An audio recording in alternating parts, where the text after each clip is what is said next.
Les barrissements furieux d'un éléphant entraînent ces touristes au cœur de la bataille.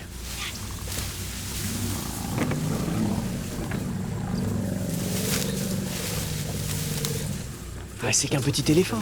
Vraiment? Ah oui? Et cette lionne?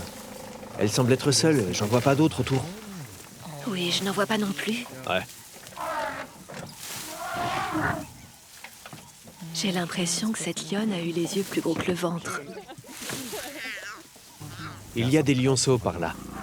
Où ça? Où ça? Ils sont où? Elle les cache là-bas, dans les buissons. Là-bas? Juste là. Ah oui. On voit juste le haut de leurs oreilles qui dépasse. Mais on peut les entendre. Écoutez. Oui, je crois que je les entends.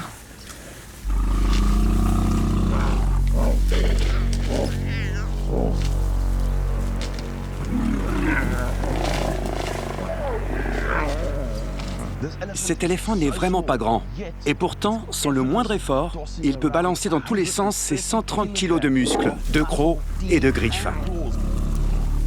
Mais la vraie question que je me pose, c'est pourquoi cette lionne est-elle seule? C'est complètement fou. Elle s'est lancée dans une tâche titanesque. Est-ce qu'elle sous-estime sa proie et surestime sa propre force? C'est normal comme comportement? Non, j'ai jamais vu ça.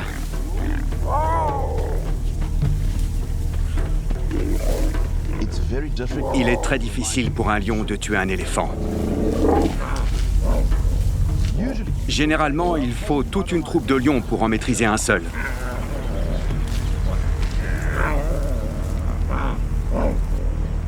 Alors pourquoi cette lionne a-t-elle seulement tenté de s'attaquer seule à un éléphant?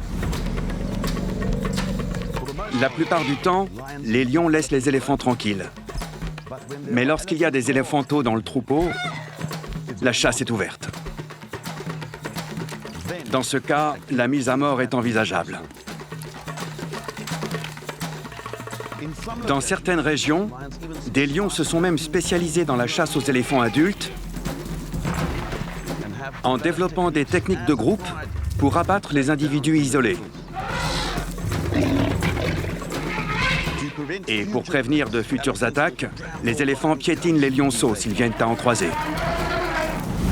Cette lionne n'est peut-être même pas à la recherche d'un repas, mais plutôt en train de repousser une menace directe pour ses petits cachés dans les buissons.